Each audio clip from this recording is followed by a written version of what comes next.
तो देखे ना, कोई भी किसी लड़की को, भागी हुई लड़की को ना निकाह का प्रपोज नहीं करता। अगर ज़्यादा यूज़ करके छोड़ भी सकते थे, निकाह के लिए कोई भी प्रपोज नहीं करता। मुझे इनकी सबसे अच्छी बात यही लगी जो इन्होंने मुझे निकाह के लिए प्रपोज किया है। लेकिन इनके पास आकर मैं हर काम खुशी से करती हूँ, क्योंकि मुझे इन्होंने अपनी इज्जत बनाया, मुझे वो प्यार दिया जो मुझे वहाँ से नहीं मिला। अगर आप दारुल मान जाना चाहती हो ना, वहाँ पे भी आपकी इज़्ज़त महफूज नहीं है, वहाँ पे भी लड़कियाँ बेचते हैं। तो अगर इज़्ज़त बचा के आई हो, तो अगर इज़्ज़त गंवानी है तो फिर दारुल मान जा लीजिए, लेकिन फ़ायदा कोई नहीं है। घर से इज़्ज़त बचा के आई हो तो फिर दारुल मान में भी वही काम है। शादी कैसे की आपने? कोई बारात लेकर आए थे कि आपने कोर्ट मैरिज की थी? भैया बारात नहीं लेके लेके आए थे, क्योंकि इनके जब इन्होंने मेरे साथ शादी करने का फ़ैसला किया ना, तो इनके यानी कि जो रिश्तेदार थे उन्होंने भी, उनको पता चला कि ये घर से भाग के आए थे, तो इनको भी जो है ना घर से निकाल दिया था। जवाब दे दिया था कि आप भी हमारे पास ना हो। अच्छा, आप मुझे बताएं कि कितना अरसा हो गया आपकी शादी को, और आप माशाल्लाह से खुश हैं? बच्चे आपके कितने हैं?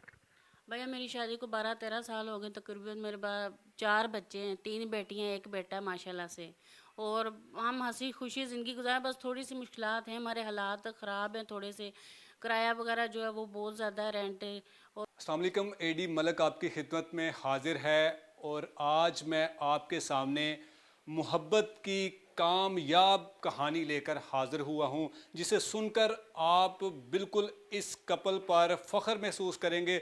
और जो लोग ऐसी शादी करने वालों के ख़िलाफ़ तनकीद करते हैं या इस तरह की बातें करते हैं, इल्ज़ाम तराशी करते हैं, उनको ये कहानी ज़रूर देखनी चाहिए। बिल्कुल, जब कलसूम ने कुछ अरसा पहले घर से भागकर लाहौर पहुंची, तो इनका सरवर साहब से कैसे राबता हुआ और फिर किस तरह इनकी आपस में शादी हुई। थोड़ा सा मैं आपको ये भी बता दूं कि सरवर साहब पैदाइशी तौर पर माजूर हैं और वो मेहनत मजदूरी करते हैं। तो कलसूम जब कश्मीर से लाहौर पहुंची, तो बस से जब जैसे उतरी, तो इन्हें कुछ लोग तंग कर रहे थे, तो इनके पास आई। बाकी की जो कहानी है कि कलसूम और सरवर की शादी कैसे हुई और आज ये किन हालात से गुजर रहे हैं और इनको किन किन मुश्किलात का सामना करना पड़ा, ये इन्हीं की ज़ुबानी जानते हैं। सरवर साहब कैसे हैं आप? ठीक ठाक हैं? अल्हम्दुलिल्लाह भाईजान, दुआएं आप। अच्छा सरवर साहब, आप मुझे बताएं कि ये कैसे आपने पसंद की शादी की, कि क्या पहले भी आपका इनसे रब्ता था? नहीं सर, पहले राब्ता नहीं था। ये जब कश्मीर से आई हैं, वहाँ पे बत्ती चौक उतरी हैं, वहाँ पे मेरा पीसीओ था। वहाँ पे इसको मतलब ना लड़के वगैरह जो हैं वो तंग वगैरह कर रहे थे। मैंने इनको अपने पास बुलाया, इन्होंने फिर मैंने सारी बात पूछी, क्या मसला आपको, क्या परेशानी है। इन्होंने फिर मुझे बताया कि मेरा ऐसे ऐसे मेरे कुछ घर में कोई ऐसे मसले थे जिसकी वजह से मैं घर से भाग के आई हूँ। क्या घर में इसको कोई तशद्दुद करता था? हाँ जी, इसके जो चाचू थे ना, मतलब कि इसके वाल्द का बेचारे का वो ज़हनी तवाज़ुन नहीं ठीक था। ठीक है, भाई जो हैं वो काम पे रहते थे। एक भाई जो उसकी शादी हुई हुई थी, वो समझ लो कि अपनी बीवी के बच्चों के बारे में सोचता था। ठीक है, मतलब कि इसके बारे में कोई भी नहीं सोचता था। इसकी वालदा ने इसको चाचू के पास छोड़ दिया कि चलो चाचू इसका मुस्तकबिल अच्छा बनाएगा, क्योंकि चाचू भी बाप की जगह भी होता है। ठीक है, वो इसको खुद लेके गए हैं इधर से, अपने घर, इसके घर से ना खुद लेके गए हैं कि हम इसका मुस्तकबिल अच्छा बनाएंगे, ये करेंगे वो करेंगे। वहाँ पे भी जाके इन्होंने ना, मतलब कि इसके जो चाचू हैं, जो चाची है, वो बहुत जुल्म करने लग गए। घर के सारे काम भी करवाने, तशद्दुद भी करना, ऊपर से किसी बच्चे से बात करना, उस पर भी शक करना कि ये इसके साथ पता नहीं गलत है, क्यों इसके साथ बात करे। किसी लड़की के साथ बात करने की इजाज़त नहीं हुआ करती थी। ठीक है, इतना तशद्दुद करते थे कि ये वहाँ से मतलब ना बहुत तंग पड़ गई थी। तो फिर इसने सोचा कि मतलब मैं क्यों ना हो सके कि मैं इस अजाब से निकल जाऊँ। फिर वहाँ से ये छोड़ के इधर लाहौर में आई थी बत्ती चौक। अच्छा, जब ये आपने जैसे बताया कि बत्ती चौक जब उतरी बस से, तो कुछ लोग इन्हें तंग कर रहे थे, तो फिर आपके पास कैसे आई कि आप इनके पास गए थे? नहीं सर, मैं तो आपको पता है डिसेबल हूँ, चल फिर सकता ही नहीं हूँ। ठीक है, मेरे पास एक बच्चा खड़ा हुआ था, मैंने देखा ना जब ये रो भी रही थी बेचारी। ठीक है, मैंने सोचा कि यार पता नहीं क्या परेशानी, कोई इसको लेने आ रहा है, कोई क्या मसला क्या नहीं। मैं कहा चलो पूछूं तो सही मैं इससे, इंसानियत के नाते चलो पूछना चाहिए, इंसान का फ़र्ज़ है। ठीक है, मैंने बच्चे को भेजा, इसको बुला के लाओ भाई। ये जब आई मेरे पास, ये रोती रोती आई हैं। मैंने कहा क्या मसला है, आपने कहाँ जाना है, क्या मसला, क्यों आप ऐसे खड़ी हुई हैं, कोई लेने आ रहा है आपको। इसलिए फिर मुझे सारी अपनी बात बताई। जब फिर मैंने इनको अपनी बात बताई, मैंने कहा आप बैठ जाएँ, आप भी हमारे जैसी हैं, कि जो हमारे साथ सलूक हुआ है वही आपके साथ हो रहा है। ठीक है, आप भी किसी के दरवाज़ों पे रह रही हो, हम भी ऐसे ही रह रहे हैं। ठीक है, हमारे ऊपर भी बहुत मुश्किलात थी। शुरू से मतलब कि ना वाल साहब ने सहारा दिया ना वालदा ने सहारा दिया, किसी बहन भाई मतलब कि भाई तो हम तीन थे, वो तीनों डिसेबल थे हम खुद, ठीक है।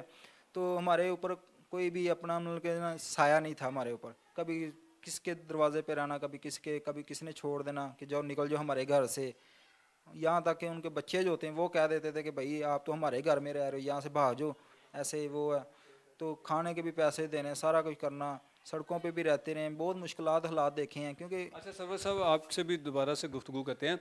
तो कुलसूम बहन, आप मुझे ये बताएं कि आप जब कश्मीर से लाहौर पहुंची, तो जब इनसे आपका राब्ता हुआ तो फिर कैसे इन्होंने आपको प्रपोज़ किया कि शादी कर लेते हैं और फिर आज आप इकट्ठे हैं?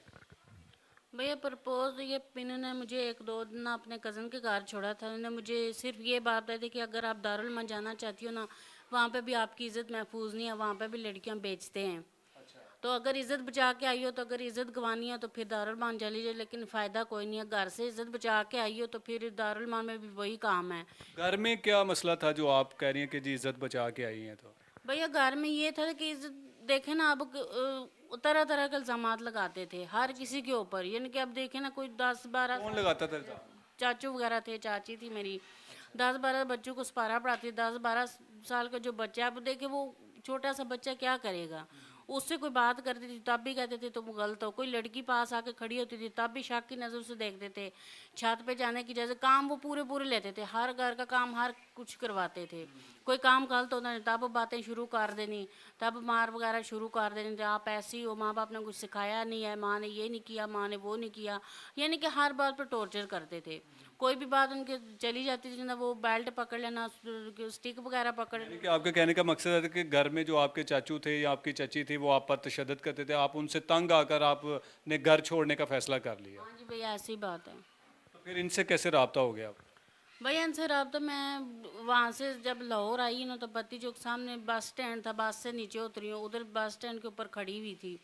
तो उधर कुछ लड़के वगैरह तंग कर रहे थे, फिर इन्होंने बच्चा भेजा था, मुझे अपने पास बुलाया था कि वो लेडीज़ खड़ी उनको से पूछो क्या मसला है। रो भी रही थी, ज़ाहिर मैं नया शहर था, मैं तो पहली बार थी, मुझे तो लाहौर का पता भी नहीं था कि कहाँ जाना है कहाँ नहीं जाना, फर्स्ट टाइम उतरी थी वहाँ पे। तो इन्होंने बच्चा भेजा था, फिर जब इनके पास में इन्होंने सारी स्टोरी वगैरह मेरी पूछी, तो मुझे कहा कि आप दारुल मालूम में जाके क्या करेंगे, वहाँ पे भी लड़कियाँ बेचते, खाम आपकी इज़्ज़त ख़राब होनी है। तो फिर इन्होंने मुझे 2 दिन अपने कज़न के घर छोड़ा, तो 2 दिन का टाइम लिया था, 2-3 दिन के, आप अच्छी तरह से सोच लें, फिर जो आप कहें कि वैसा हम कर लेंगे, फ़ैसला करें आपने क्या करना है, वापस जाना है वापस चली जाएँ, या दारुल मन जाना है आप दारुल मन चली जाएँ। नहीं तो फिर ये है कि मैं आपसे शादी करना चाहता हूँ, हमारे भी हालात ना, चलो हम दोनों का घर बन जाएगा, आपका भी घर बन जाएगा, मेरा भी बन जाएगा। अच्छा, तो आपने फिर इनके प्रपोज़ल को एक्सेप्ट किया और फिर आपने शादी की। तो शादी कैसे की आपने? कोई बारात लेकर आए थे कि आपने कोर्ट मैरिज की थी?